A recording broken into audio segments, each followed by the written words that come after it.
ডালি ডালি তোর কি হলো? জল তো খাবি?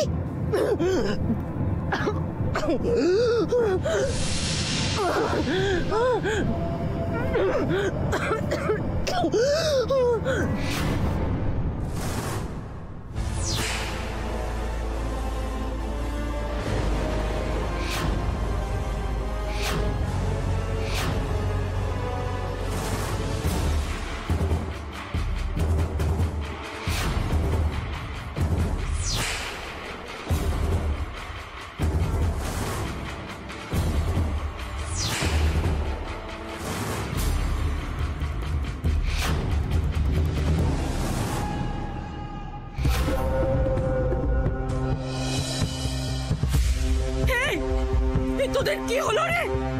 তোরা সবাই এরকম তো করছিস কেন? ভগবান, কখন দাঁড়িয়ে রয়েছিস কেন? যা ডাক্তারটাকে ডেকে নিয়ে আয়। চিন্তা করিস না মা, দেখছি। ডালি ডালি ডালি ডালি, কি হলো রে তোর? তুই চুপ করে আছিস কেন?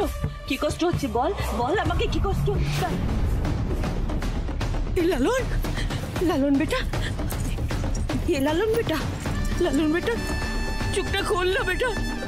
এরকম করে আছিস কেন? কি হলো তোর? লালন, নারু পণ্ডিত, নারু পণ্ডিত, লক্ষ্মী, এরকম করছিস কেন তোরা? এই খাবারে কি দিয়েছিস তোরা, যার জন্য এদের এই অবস্থাটা হলো? কে দিয়েছিস? জানি না তো জগৎ মা, মোরা তো ভালো করে রান্নাটা করে দিয়েছি মা। এই ডাক্তার দেখ ওরা কেমন করছে, নিঃশ্বাস নিতে কষ্ট হচ্ছে, কেমন নীলটা পড়ে গেছে। দেখ না ডাক্তার, দেখ।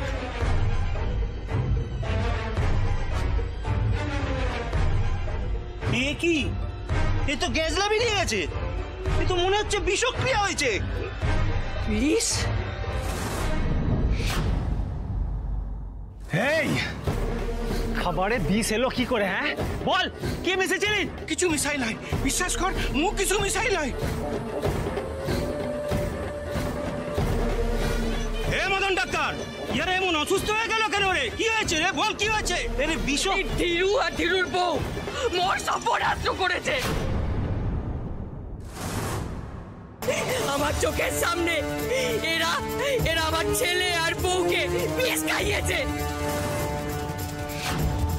এদের বানানো বিষাক্ত খাবারকে ডালি আর লালন মারা ঠকেছে।